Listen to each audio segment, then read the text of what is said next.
I want to tell you about this Arizona couple that plans to sue the city of Phoenix now after officers pulled a gun on them and their two young children. Now, we're going to see this video together. I want to warn you, this is hard to watch. There's a lot of language in it, so you're going to hear a lot of bleeping. But take a look at what happened.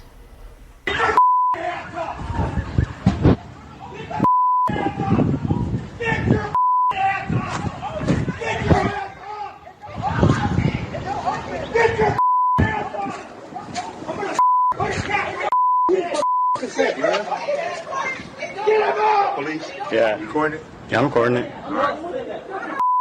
Put your hands up. I don't. Put your hands up. Hands up. I can't put my hands up.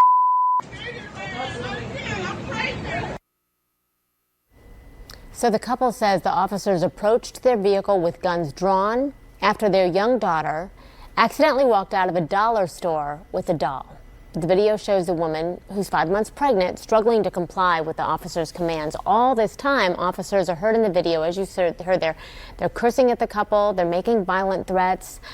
So I want to discuss this with federal and constitutional attorney Page Pate. You just saw that video with us. What stood out to you, first of all? They completely overreacted. I mean, this is not a situation where police arrive on the scene, they think someone may be armed, there's been a report of a violent crime, an armed robbery, a murder. This is a shoplifting call, and they arrive on the scene with what appears to be the intent to take these folks down. And when the people don't immediately respond to commands which seem unreasonable from the beginning, then they really go over the top. So I think it's definitely excessive and really no justification given the circumstances. So the parents have a case for their $10 million.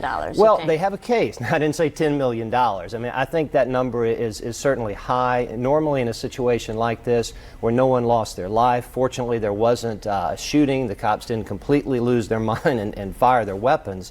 I think $10 million is basically to grab the attention perhaps of people saying, look, this is serious and we're going to pursue it. But to say that it's worth $10 million in this case, I think that's excessive. I only have a couple seconds left on this one, but what we're seeing here is very different than what we saw in the police report. It was a very watered down report comparatively. This is what happens now that we have video. I mean, I can't count the times I've been in court and I've questioned an officer about apprehending a suspect, and it's always been, I approached him in a calm demeanor, I asked him to politely get out of the car. Now we actually see what happens, and it is very different from the police reports. All right.